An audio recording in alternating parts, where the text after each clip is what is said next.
Saludos mi gente, bienvenidos a otro episodio de Radio Independencia, un podcast de política, derecho y todo lo que se nos ocurra desde el independentismo boricua. En el programa de hoy, Andrés y yo conversamos con el artista y exprisionero político Elizam Escobar sobre arte, política y mucho más. Suscríbete a Radio Independencia en tu podcatcher favorito y síguenos en nuestras redes sociales para mantenerte al día sobre lo que pasa en Puerto Rico. Que lo disfruten.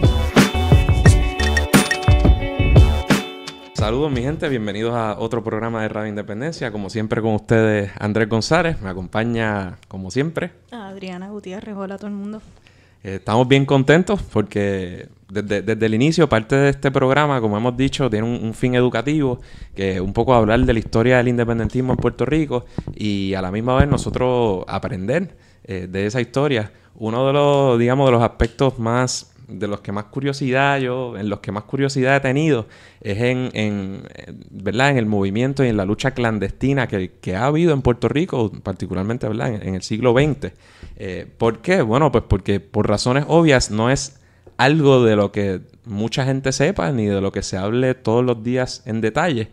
Y entonces nosotros ya hemos tenido presos políticos aquí en este programa, nos han honrado con su presencia don Heriberto Marín Torres, también don Rafael Cancel Miranda, y queríamos tener a alguien que hubiera estado vinculado, ¿verdad?, con esas luchas clandestinas, particularmente en los Estados Unidos.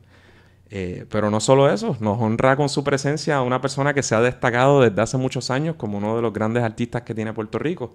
Y nos referimos a Elizam Escobar. Elizam obtuvo un bachillerato en artes de la Universidad de Puerto Rico en 1973. También cursó estudios en la Universidad de la Ciudad de Nueva York y en la Liga de Estudiantes de Artes de Nueva York.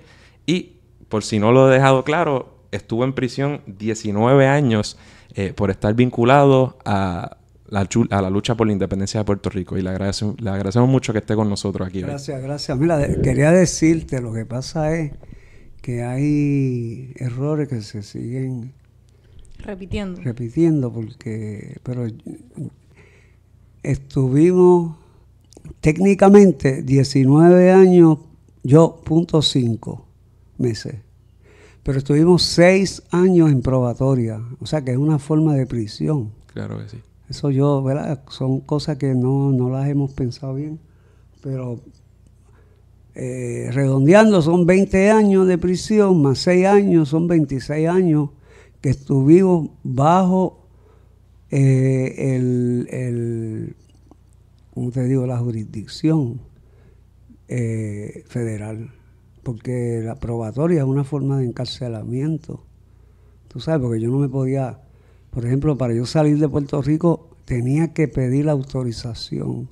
Para yo ir por ejemplo, si yo iba a Ponce y me quedaba más de 2 noches, tenía que dejarlo saber. O sea que, ¿tú entiendes? Y tenía que hacer un informe todos los meses. Después podemos entrar en eso si quieres. Vamos allá. Pero ya que menciona Ponce, pues... Soy de Ponce. Es de Ponce y queremos que nos hable un poco más, para empezar por ahí, de su niñez y cómo comenzó su interés por el arte, sus estudios, entre otras cosas. Bueno, mira, los viejos míos, ambos, son del barrio Segundo de Ponce, de la calle Miramar. La calle Miramar, entre la calle Reina y la calle Victoria. Y ellos se criaron ahí, tú sabes, se conocieron y se casaron. Y de ahí nací yo, y los 2 hermanos míos, la hermana y mi hermano. Entonces, pues, según mi mamá, ella dice que a mí se me pegó eso de ella, porque en mi familia no hay nadie que haya estado involucrado en la actividad artística, ¿verdad?, plástica. Y que ella dibujaba, qué sé yo, y que por ahí... Pues yo lo que recuerdo es que desde chiquito a mí me gustaba dibujar. De hecho, en la escuela, en algunas de las evaluaciones decían, se pasa dibujando y no atiende a la clase. Como algo negativo le ponía. Sí.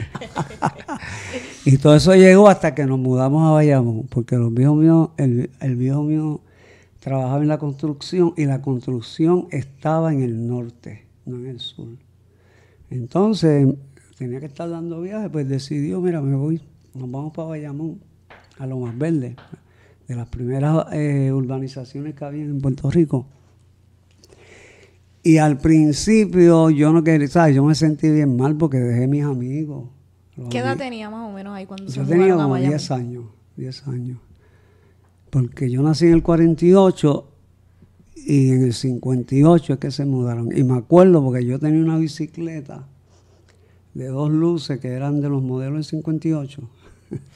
Entonces eso se me quedó en la mente. Y para mí era como otro país, porque Bayamón. Ahí va, Bayamón. Andrea, hace un No, chiste no, de no, Bayamón. voy a- Yo soy de Adriana es de Bayamón y está siempre todo tenemos el ese tiempo vacilo. pegando No lo un iba a bello. hacer, pues No, mira, fíjate el que no. norte. Por- Una pesadilla Bayamón. Sí, No, díganos no. más al respecto. Ahí No, va, y- Andrés. no, pero el norte, vamos a ponerle el norte, la zona metropolitana. En Ponce, para tú oír un coquí, tenías que ir allá arriba, al campo de Ponce. Pero en Lomas Verdes habían, tú sabes, para tú acostumbrarte a los coquís, Como eso le fue pasa a una los cosa. extranjeros aquí, sí, que se Sí, vuelven locos. Y en exacto. Hawái rompieron a matarlo, no que podían lo bregar querían con el exterminar ruido. Sí. aquí. No, en Hawái se jodieron. Sí. Digo, perdón. No, se Voy a puede, decir se lo puede. que usted quiere. Porque los coquís son los coquís, olvídate. Mira, es todavía, ¿verdad, Yoli? En el cuarto, atrás está el patio, pero hay unos helechos que están al lado de la ventana. Y ahí se meten los coquís. Algunas veces un coquí fuerte, tú sabes, que es como si lo tuviera en la oreja. Dentro de- Pero uno se ve, tú sabes, como que...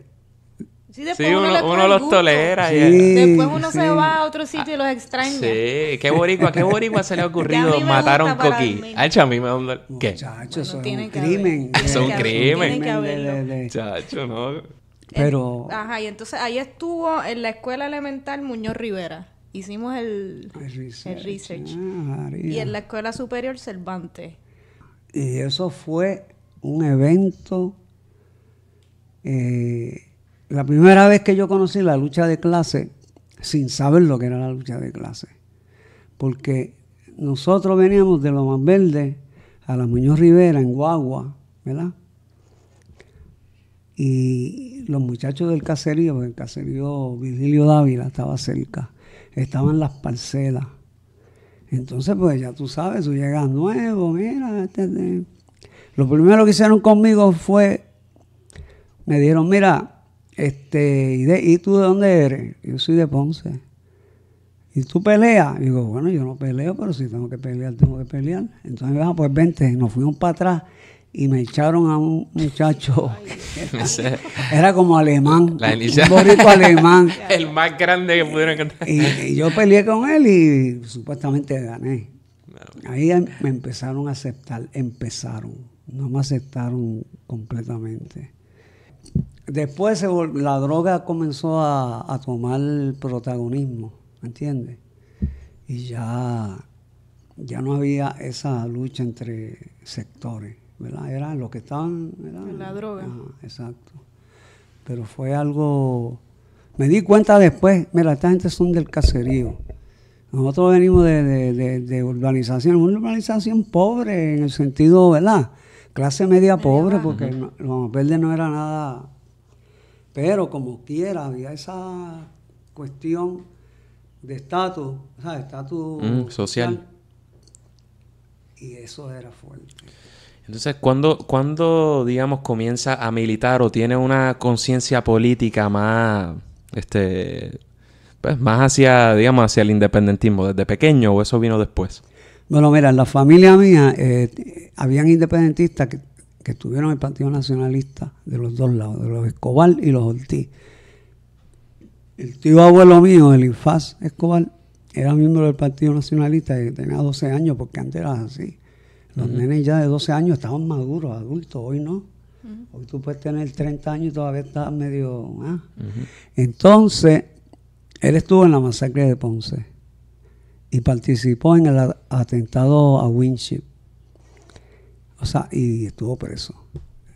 Por el otro lado de mi mamá, el hermano de mi mamá, Arturo Ortiz, fue el primero que mataron en el 50, en el barrio Macaná.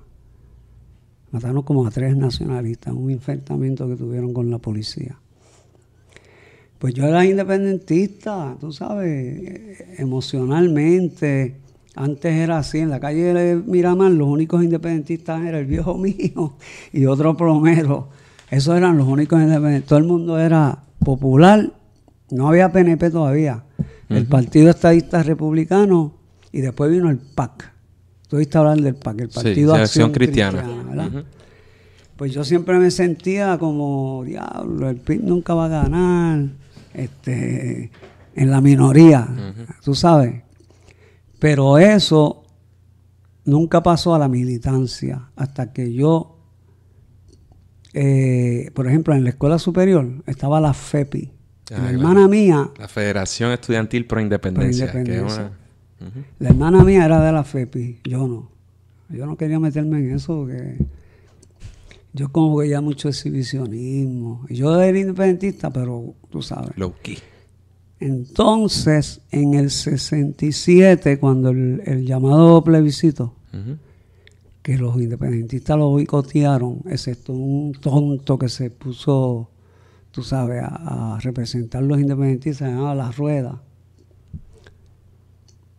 Pero ahí yo comencé en esa campaña a participar directamente con unos amigos míos que eran de la juventud del MPI, de la FUPI, tú sabes. Y ahí fue que yo comencé, en el 67. Y entonces, tengo aquí, ¿cuándo y por qué es que se va a Nueva York como parte de sus estudios? Bueno, mira, la historia verdadera es más larga y más compleja, pero básicamente yo me separé de la que era esposa mía. Había un conflicto, ¿verdad?, de matrimonial. Y en la universidad, yo estaba ya en la Liga Socialista puertorriqueña. Estaba un poquito como que caliente en la universidad. ¿Estaba en qué universidad estudió? En la UPI, en Río Piedra. Ajá. Entonces, pues con todo ese lío personal y político, yo hablé con la gente de la Liga. Le dije, mira, me ofrecieron un trabajo en Nueva York y yo me voy a ir para allá. Ellos me dijeron, está bien, me apoyaron. Entonces la Liga tenía relaciones con el Partido Laboral Progresista en Estados Unidos y yo comencé a trabajar con ellos. Pues eso fue en el 1971, que yo llegué a vivir a Nueva York. Ya yo había ido a Nueva York, pero no a quedarme. Y de ahí en adelante estuve en Nueva York hasta que me arrestaron en el 80. Entonces, lo que pasó fue que en esa época estaban los estudios puertorriqueños, ¿verdad? Uh-huh. Y estaban los estudios de Black Studies, todas esas cosas, estaba en auge. Entonces yo iba para uno de ellos en Long Island, pero cuando fui me encuentro que el director estaba en otra organización, no voy a decir nombre, no voy a decir organización, y yo dije, aquí no me van a dar trabajo. ¿Se entiende? Así que lo que me dijeron es que, mira, cortaron los fondos, no podemos darte trabajo. Ajá, como dicen los... Ajá. Y nada, comencé a trabajar con el amigo de mis amigos que tenía... Yo vivía en Brooklyn, fui a vivir a Brooklyn, en el Southside, en los sures, cuando los sures eran un gueto. Ahora los sures, eso es de yopi. Sí, ahora, sí, Brooklyn tiene un área bien de hipster. Sí. Entonces empecé a trabajar ahí en la basura, exterminando ratas. ¿Y su carrera pero ratas de verdad. ¿Y mi qué? ¿Y su carrera artística? ¿Qué estaba pasando en eso? Bueno, ok. Yo comencé, o sea, yo estudié en Humanidades y Bellas Artes. Uh-huh. Entonces, hacía en las publicaciones de la Liga, que eran en mimeógrafo. Digo, habían algunas que en imprenta, pero casi todo era mimeógrafo. Y yo hacía los dibujos y las caricaturas. las portadas de algunas de las publicaciones. Y estaba trabajando encima de ¿cómo es que se llaman los estarcidos? O sea, que eso es difícil, hacer un dibujo encima de un estarcido, pues yo lo hacía. Después llegó los estarcidos electrónicos, que era más fácil porque tú hacías el dibujo en tinta o lo que sea y lo quemaba, ¿entiendes? Pero eso era lo que hacíamos, lo que la Liga, ¿verdad?, publicaba. Y luego me fui para Estados Unidos y allá comencé a trabajar con el periódico del Partido Laboral y también hacía caricaturas y dibujos. Entonces tenía esta cuestión de ¿sabes?, de que el arte burgués y las galerías burguesas, y tenía mucha hostilidad con eso y dejé de pintar.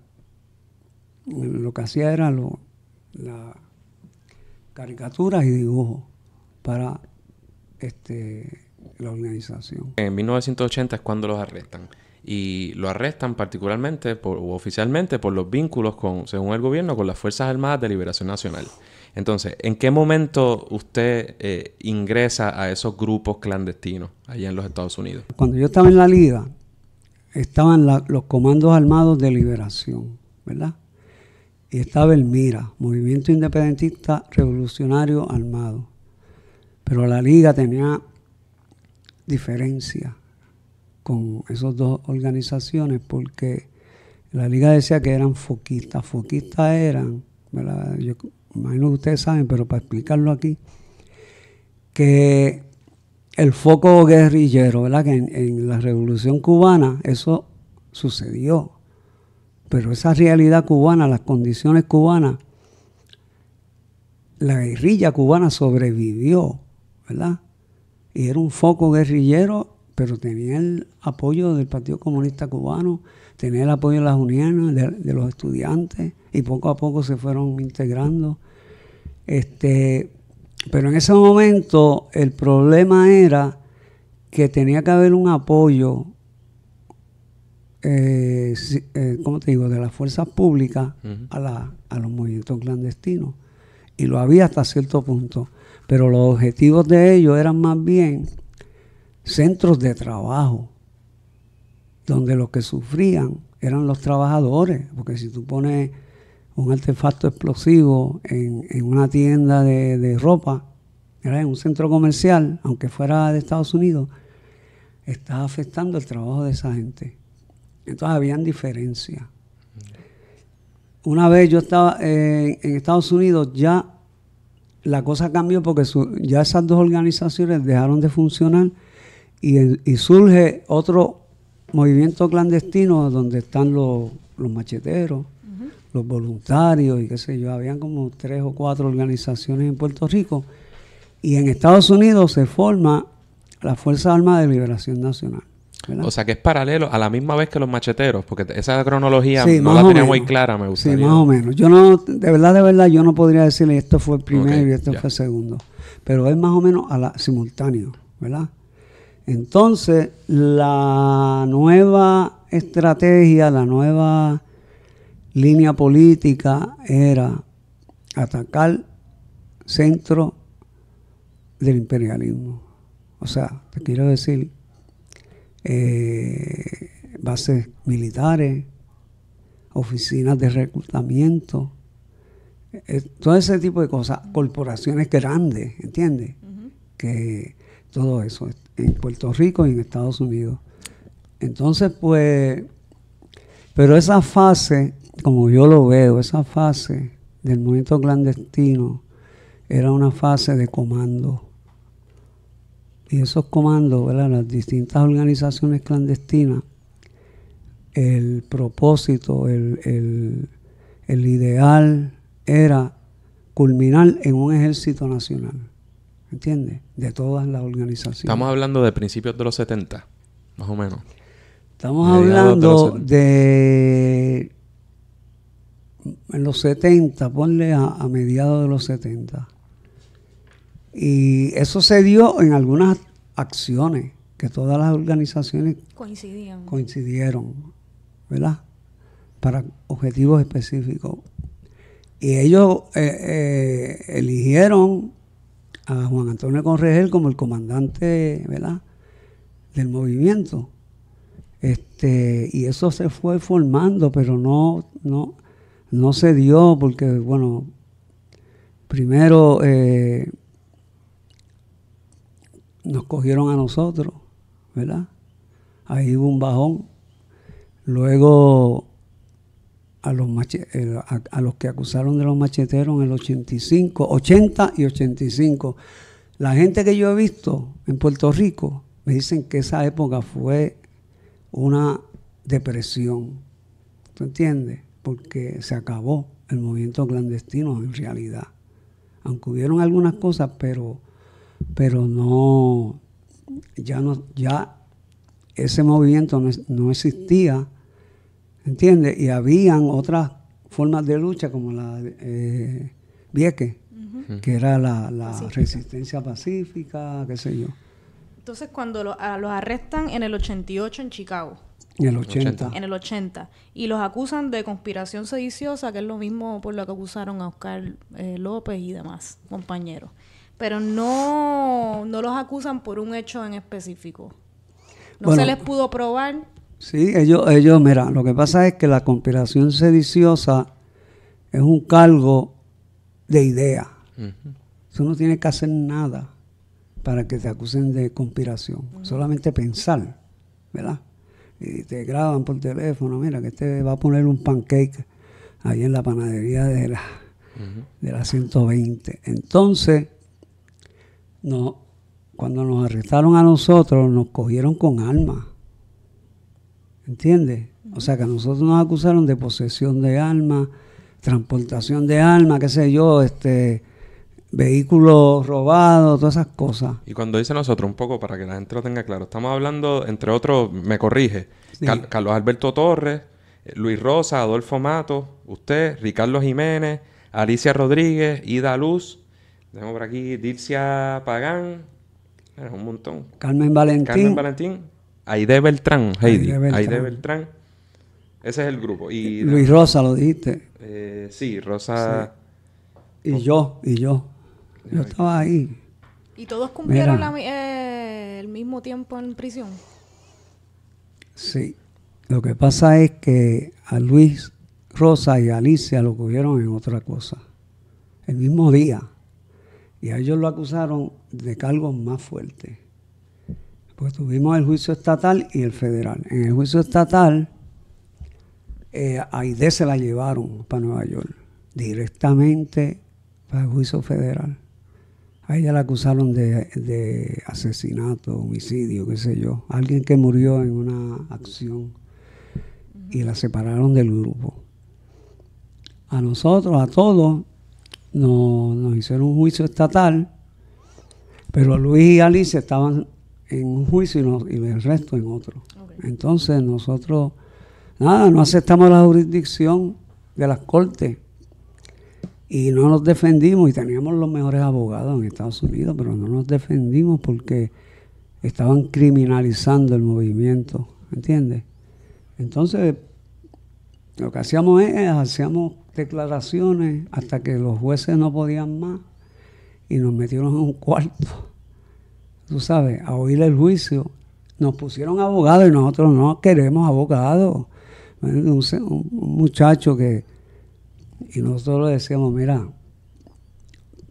tú te puedes quedar ahí, pero acuérdate, tú no nos representas a nosotros.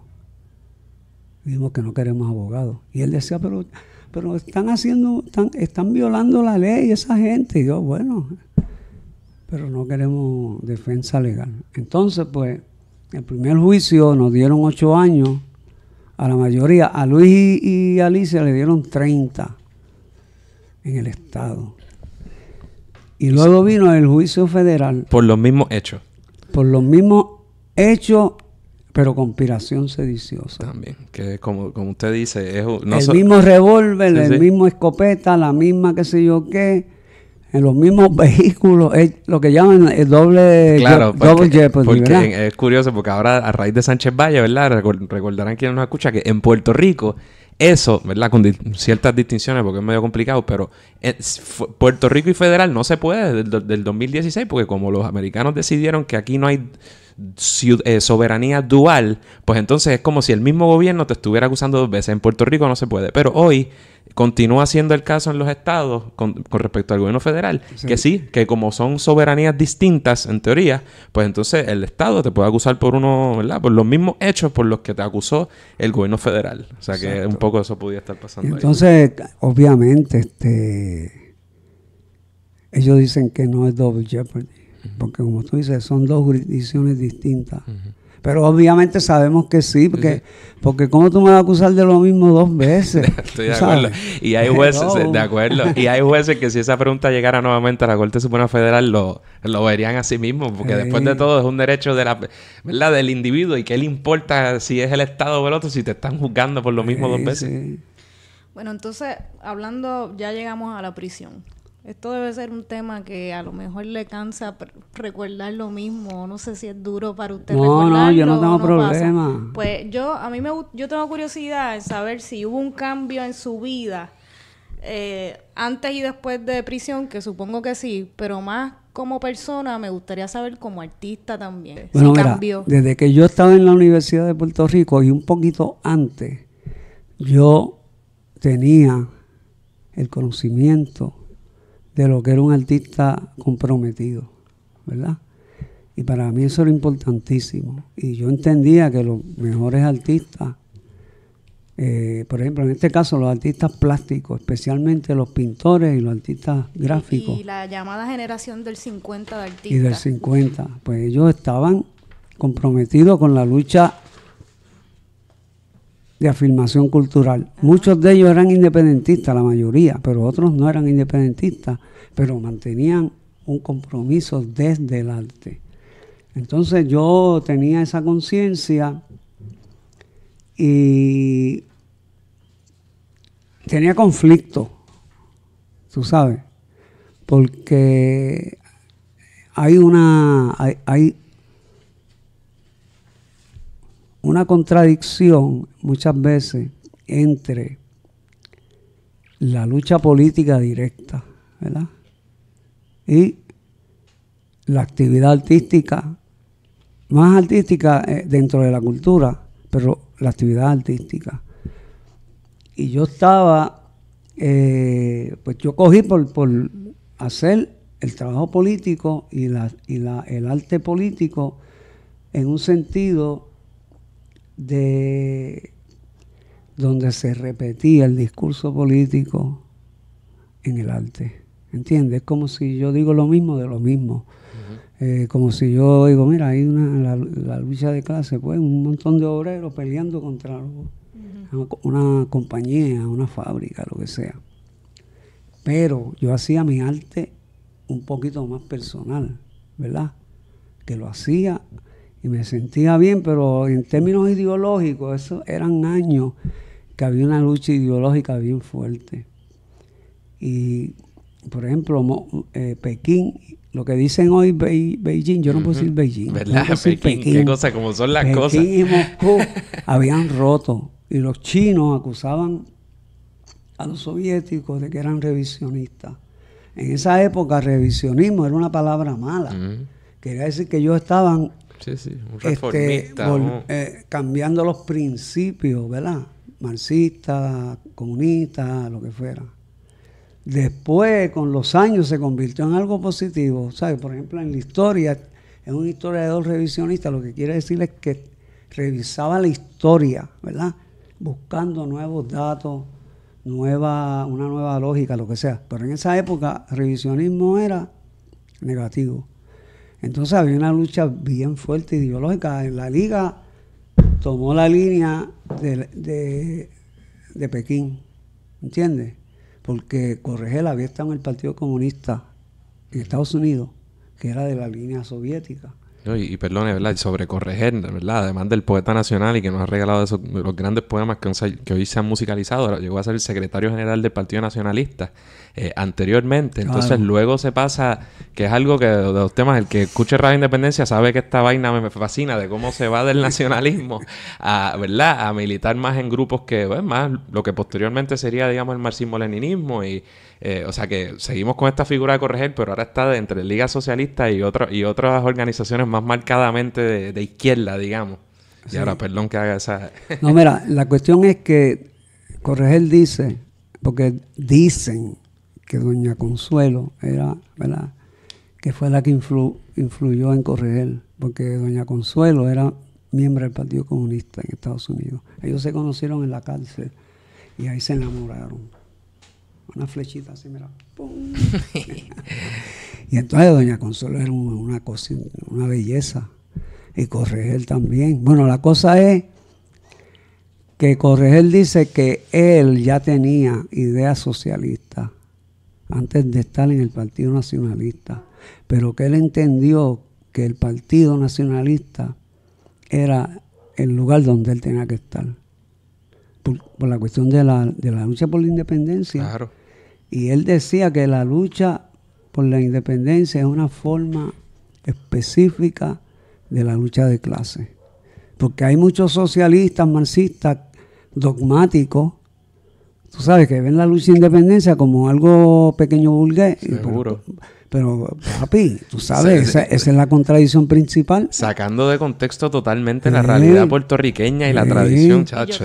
Yo creo que eso es un problema que es bien presente Ay, ahora. todavía. No, mira, chacho. hubo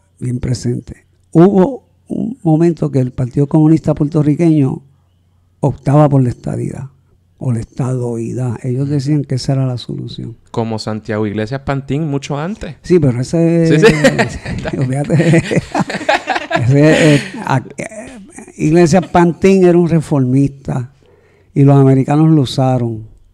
Hay unas anécdotas, pero yo no voy a entrar en eso. Pero la cuestión es que Corregel, cuando estaba preso, estaban todos en Atlanta. Ahí él, Clemente Soto Vélez, conocieron al que era presidente del Partido Comunista de Estados Unidos, que estaba preso, Bauer o algo así, no me acuerdo bien. Y ese vínculo, ese contacto, cuando ellos salieron, se unieron al Partido Comunista. Corregel dejó el Partido Nacionalista, pero él seguía teniendo un análisis de la figura de Albizu y del Partido Nacional. O sea, él no era antinacionalista. Claro, ni era posmo, ni era lo que... No, eso no existía. Bueno, yo sé ni que los Yopi existían. Sí, no, sí. no. Pero lo que te quiero decir es que hasta el último momento... Mira, hay una cosa que a mí me paran los pelos, que lo escribió Corregel cuando se murió Albizu. Hay un párrafo que en pocas palabras él dice lo que era Albizu, el significado de Albizu y lo que hizo Albizu. Básicamente que Albizu era el revolucionario más grande que tuvo Puerto Rico en el siglo XX, ¿entiendes? Y el hecho de que era comunista no puede, tú sabes, obviar eso. Porque es que la lucha que llevó a cabo el Partido Nacionalista era una lucha completamente necesaria. Y ellos, digo, como todas las organizaciones, hasta los reaccionarios, tienen una sección clandestina, no pública. ¿Tú entiendes?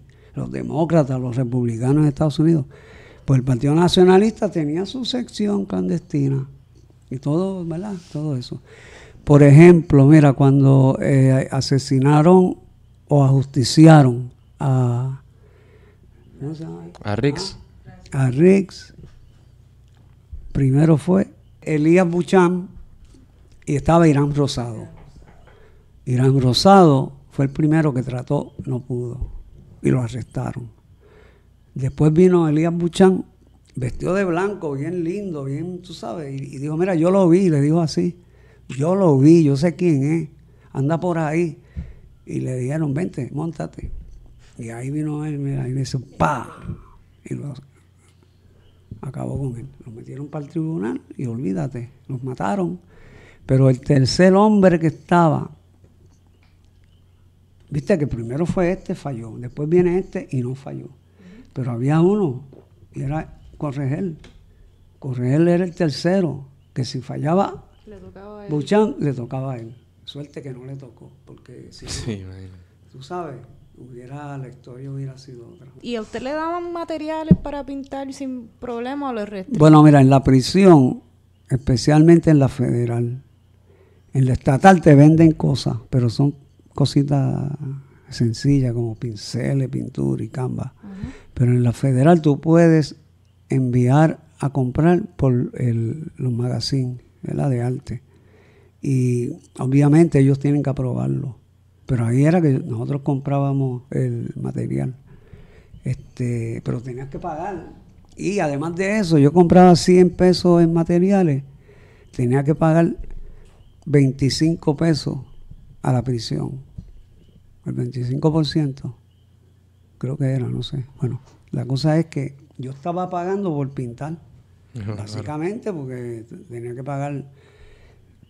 Pero en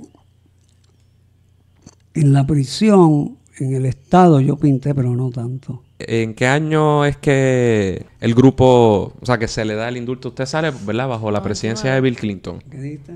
1999. En el 99, en septiembre. Pero no es indulto. Fue una conmutación de... Conmutación de sentencia, una diferencia. Indulto es que como que te perdonan, tú sabes. Conmutación es que ellos hacen una matemática para que tú salgas antes de lo que estaba supuesto a salir. Y en el caso de nosotros, pues yo estaba supuesto a salir en el 2014, obligatorio, lo que llaman obligatory release, no sé cómo se dice en español.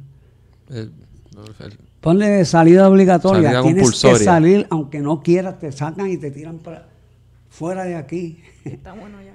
Entonces, ¿qué pasa? Que eso era en el 2014, pero nosotros salimos en el 99. O sea que si no salíamos en el 99, yo hubiera salido en el 2014. Y otros, cada cual tenía sentencias distintas. Hubieran salido después o todavía no hubieran salido. Tú sabes, porque por ejemplo Carmen Valentín tenía 90 años. Le dieron 90 años. Y Ricardo Jiménez también. ¿Y cómo compara la campaña de excarcelación que hubo para su salida y la de sus compañeros con, por ejemplo, la que hubo más recientemente con Carlos P. Rivera? Sí, mira, yo desde que yo estaba en la prisión, yo tenía una actitud crítica. En el sentido, o sea, crítico en el sentido marxista, no en el sentido de un crítico. Mira, este tipo lo que se pasa es quejándose, no, una crítica, un análisis de cómo se desarrolla una campaña. Entonces, no había una dirección para mí que yo viera que están por haciendo un trabajo que es el que se debe hacer en una campaña. Porque una cosa es una campaña de excarcelación y otra cosa es la línea política que tenían las organizaciones. Habían algunos compañeros que estaban diciendo cosas que no tenían sentido, de que yo no quiero que me visiten si no aceptan mi posición de prisionero de guerra. Mira, mano, tú sabes, eso es de nosotros. Yo no voy a obligar a nadie que me venga a visitar a que coja la posición de prisionero de guerra. Eso es una cosa tonta, tú sabes. Primero, yo no tenía tanta de eso de prisioneros de guerra. Yo pensaba que eran prisioneros políticos, porque en Latinoamérica la tradición es prisioneros políticos. Cuando tú dices prisionero de guerra, estás pensando en Vietnam, estás pensando en una guerra, tú sabes. Pero nada, la cosa es que yo me desilusioné, aunque yo no creo en la desilusión de que la campaña no iba para ningún lado. Yo dije, mira, yo no voy a pensar en eso, a mí no me pregunten nada. Cuando esté el momento que yo crea que yo pueda contribuir, yo voy a contribuir. Pero por el momento yo voy a estar en la prisión y voy a pensar que nunca voy a salir de la prisión. Y me voy a poner a seguir estudiando, voy a seguir haciendo mi trabajo y todo, tú sabes. Y así, cuando yo vi que había el momento en que la campaña cogió auge, ¿tú entiendes? Que se aclararon un montón de cosas. Ahí yo empecé a volver a a integrarme en la campaña. Ahora, yo entiendo que algunas veces para tú movilizar gente, tú tienes cierta flexibilidad, ¿verdad?, para expresar cosas, pero yo creo que no se puede, hay que decir la verdad. O sea, la verdad quiere decir los hechos. En el caso de Oscar, en el caso de nosotros, yo siempre dije, esto no es una campaña para la liberación de los presos políticos, esto es para la excarcelación, porque yo soy libre, yo me siento libre, a mí nadie me va a liberar. Es excarcelación, salir de la cárcel. Pues entonces, no me hacían caso, seguían con la jodienda de liberación, hasta que por fin se dieron cuenta y me hicieron caso. Pero no es que me hicieran caso a mí, es que, tú sabes, vamos a hablar las cosas como son. No, Elizán, es que libertad se oye mejor. ¿Y qué importa que se oiga mejor? Tenemos que hablar las cosas como son. Y en el caso de Oscar, ya Oscar estaba en esa. ¿Entiendes? Y él también decía eso, excarcelación. Ahora, ¿qué pasa? Que decían que Oscar era el preso político más viejo de todo el continente. Y eso no es cierto. Y yo se lo decía a la gente, eso no es cierto, porque hay presos negros de los Black Panthers que llevan, algunos salieron de 40 años de preso, que si se hicieron Black Panthers en la prisión, ¿y qué importa? En algún sitio te tienes que hacer tú, ¿verdad? Pues entonces, el indio, ¿cómo que se llama, Yuri? Pues él tiene más años todavía está preso. Pues esas cosas para mí son importantes porque la gente poco a poco se va a dar cuenta de esos detalles, tú sabes, de que hay gente que lleva más años preso. Entonces eso nos ayuda a la campaña. Y antes de terminar el tema de la prisión, hemos hablado del arte que usted ha creado. Ajá. Pero nos ha faltado mencionar sobre su poesía y sus escrituras. Y durante los años que estuvo en prisión, me corrige si me equivoco, sí, escribió el libro Antidiario de Prisión, El beso del pensamiento. Sí. ¿De qué se trata este libro? ¿Pero quieres hablar de poesía o quieres...? De todo. Quiero hablar de todo. Quiero bueno, saber mira, de qué trata el libro y después quiero yo saber más sobre yo su escribía poesía. antes de la prisión, pero Ajá. no era tú sabes. Pero en la prisión yo continué pintando. Y de hecho, yo tenía una serie en Nueva York.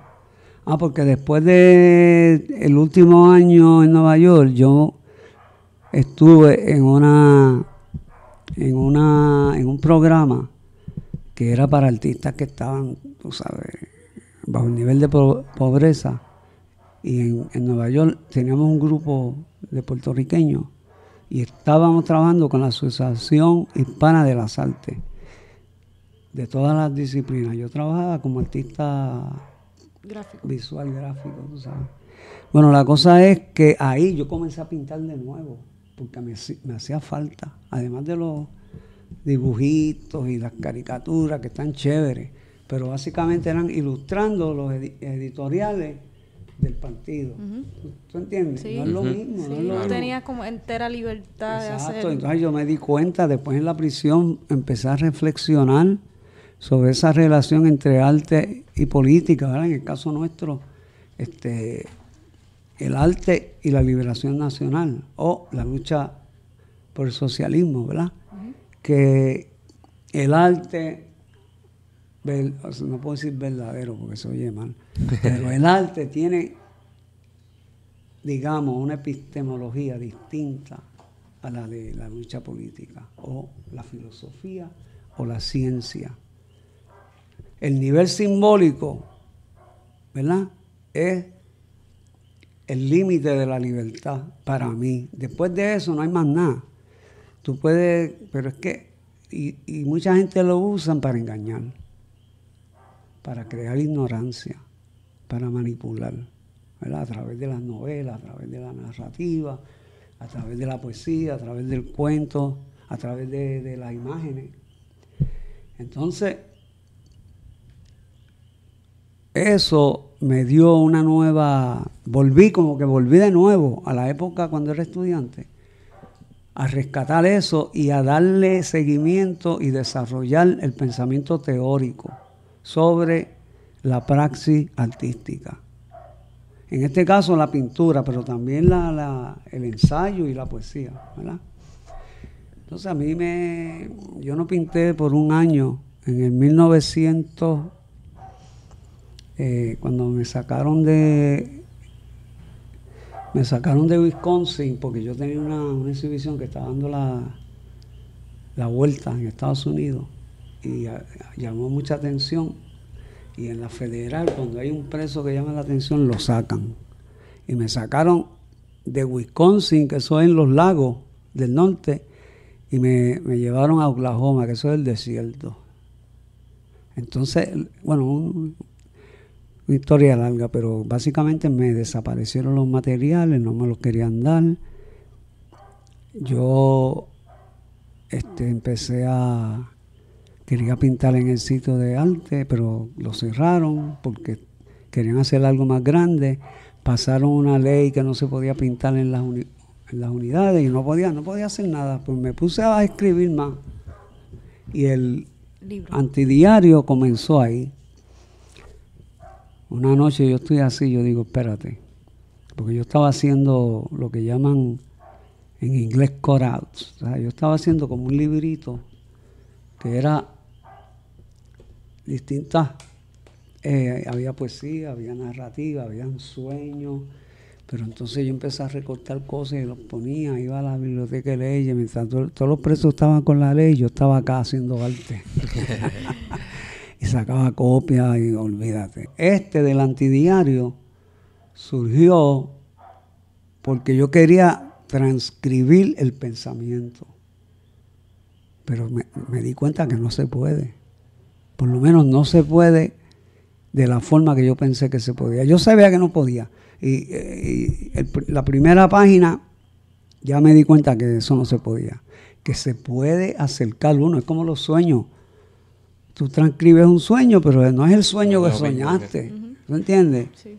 Entonces... Igual que cuando uno cuenta un sueño y siempre uno termina diciendo, no te lo puedo explicar. Al menos yo siempre termino, no puedo explicártelo. O qué sé yo, pero la cosa es que eso para mí fue una fuente de creación, porque ahí, a la misma vez que yo estaba como que narrando, mi pensamiento era el personaje, ¿verdad? Pues yo empecé a hacer citas sobre otros escritores, otros poetas, artistas, y poco a poco se desarrolló en yo le digo antidiario porque no era un diario, en el sentido, ¿verdad?, que es un diario, que tú dices lo que cada día lo que hiciste, no, se convirtió en un texto como matriz de muchas cosas que después yo hice que las sacaba de ahí. Y yo lo escucho y antes, preparándonos para esta entrevista también, leí algunas contestaciones que usted había hecho sobre ¿verdad?, el concepto del arte y lo político, y me llamó mucho la atención porque yo imagino que la destreza del artista o la grandeza de un buen artista, pienso yo sin saber mucho, ¿verdad?, de esa área, que tiene una línea política bien marcada, pues yo creo que radica en poder un poco pienso yo, salirse de ese folleto, o sea, llevar un mensaje político que quiere llevar, pero de una manera donde, ¿verdad?, donde se le impregne pues la calidad y un rasgo distintivo del artista y algo que ilustre más allá, porque el panfleto pues es necesario y es bueno, pero tiene un fin distinto al que debe tener el arte, pienso yo, sí. Y creo que en la medida en que uno consigue o busca eso, pues entonces da un producto bien, ¿verdad?, de alta calidad. No sé si coincide conmigo, dijo un disparate ahí. No, mira, lo que pasa es que la palabra propaganda en la época mía se usaba como algo negativo en contra de nosotros, pero propaganda lo que quiere decir es propagar, ¿entiendes? Seguro. Propagar las ideas, propagar el pensamiento, propagar la fe de las religiones. Pero hay una diferencia. Y es que el pensamiento político, ¿verdad? El pensamiento filosófico, pensamiento científico, pensamiento religioso, todos tienen sus propios criterios. Criterios en el sentido, mira, la ciencia es conocimiento, pero depende de la evidencia. Para tú decir que esto es así, tienes que evidenciarlo por lo menos 2 veces, ¿verdad? En la filosofía es la interpretación del mundo. Marx decía que los filósofos se habían pasado interpretando el mundo, pero lo que había que hacerle era transformarlo. Pero eso no quiere decir que tú no lo vas a interpretar. Lo que quiere decir es que además de interpretar el mundo, ¿verdad? Analizarlo, lo que sea, hay que transformarlo. ¿Sabes? Los filósofos llegaban hasta cierto punto. Los religiosos es la fe y la otra vida, ¿sabes? Ahí hay poco. Puede ser que hay ciencia, hay arte y qué sé yo, pero las religiones, los judíos y los musulmanes prohíben las imágenes. Tú sabes, las imágenes son un pecado. Por eso ellos no tienen, los que tienen imágenes son los cristianos, ¿entiendes? Entonces, el arte, para mí, traspasa los códigos, especialmente el código lingüístico y el código ideológico. Algunas veces lo mejor que hace un poeta, que hace un artista, es no meterse en un partido político. Te lo digo yo me metí y el impulso que yo tengo es que sigo en la lucha, no importa, pero distingo el pensamiento artístico del pensamiento político. Están relacionados, ¿verdad? Tú no los puedes separar, pero los puedes distinguir. Vamos a hacer un paréntesis con lo que está pasando en la escuela en la antigua escuela Julia de Burgos en Carolina, okay, que borraron, le pintaron por encima el mural del maestro Torres Martino, que es algo que, no sé, que estamos viendo un poco ahora en Puerto Rico, que el gobierno, no es de sorprendernos, pero que el gobierno no protege nuestro... Bueno, ya eso había pasado. Por eso. Cuando se dieron las justas centroamericanas, las justas no, los Juegos Centroamericanos y del Caribe, ajá, Lorenzo Mar, Mirna Báez, Torres Martino, no sé quiénes más, hicieron murales y los destruyeron después. Pues entonces esto surge como una cuestión, yo no creo que es ignorancia, porque esa gente de, ¿cómo que se llaman ellos? Font. De Font, ellos no son ningunos tontos, uh-huh, tú sabes. Y yo sé que ellos saben que ese mural que estaba ahí era un mural de la reafirmación nacional, de la cultura nacional, de Burgos, y era de un poema de uno de los artistas más importantes de la generación del 50, que fue de todo. El tipo fue locutor, actor, arquitecto, pintor, arte gráfica, de Ponce también, perdóname. Él conoció al tío abuelo mío. Él me contó una anécdota. Me dijo, Elizante, te tengo que contar esto, porque eso, bueno, pues quiere decir que no entienden las religiones, aunque ellos dicen que no son una religión, me han dicho.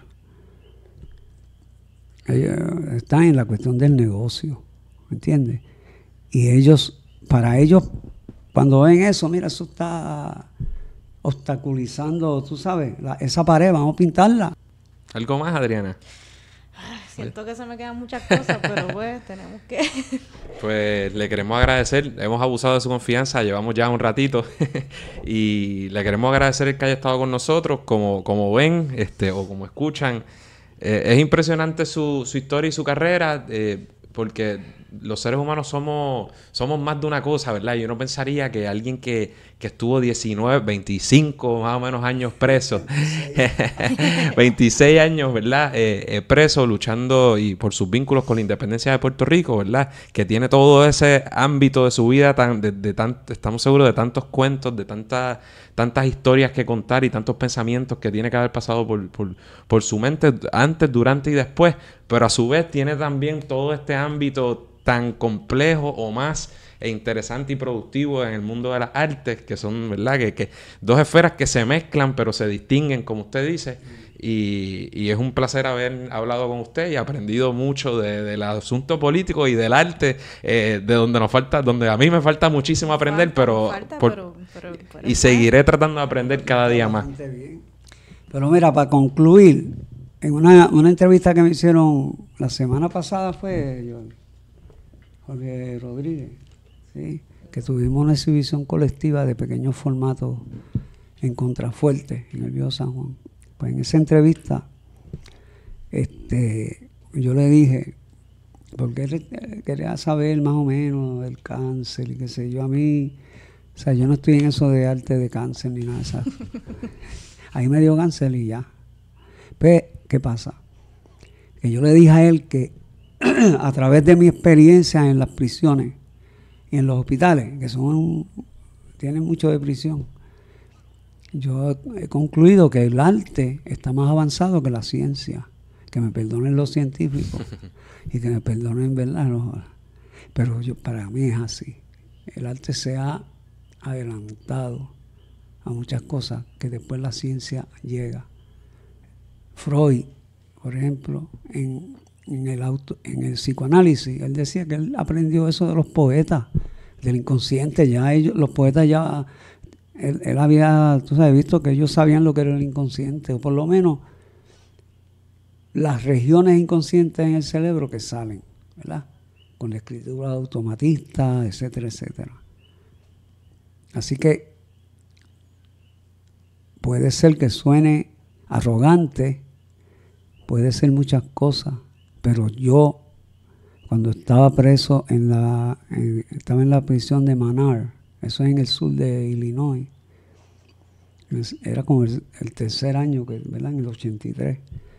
Yo leí, Dostoyevski es uno de mis autores favoritos, pero yo leí un relato que se llama La Casa de los Muertos. Y es un relato de su experiencia en Siberia, cuando él lo acusaron de conspiración para matar al zar. Y lo iban a fusilar y todo, y en última hora dijeron, no, si te perdonaron. Pero tú sabes lo que es eso, que te van a matar y no te dicen nada hasta última hora. Pues en ese relato de La Casa de los Muertos, yo lo leí en Manar 100 años después que él lo escribió. Y el cuadro, la pintura psicológica de la prisión era la misma. Habían diferencias, porque Siberia, tú sabes, eso estaba fuerte, habían presos que los tenían amarrados en la pared, pero la psicología era la misma. Y yo aprendí eso de ese relato de Dostoyevski, escrito por un novelista, un artista, que nunca lo hubiera aprendido por un libro de sociología o de historia, ¿entiendes? Porque en el arte la cosa es lo más próximo a la vida real, ¿entiendes? Y ahí yo me di cuenta todavía más el valor del arte. Y eso me dio más fuerza todavía a seguir el trabajo artístico. Bueno, pues muchas gracias. ¿Y dónde está el whisky? Eso es todo por hoy. Esperamos que les haya gustado el programa. Agradecemos nuevamente a Lizama Escobar por estar con nosotros. Recuerden suscribirse a Radio Independencia en su podcast favorito y síganos en nuestras redes sociales para mantenerse al día sobre lo que pasa en Puerto Rico. Hasta la próxima.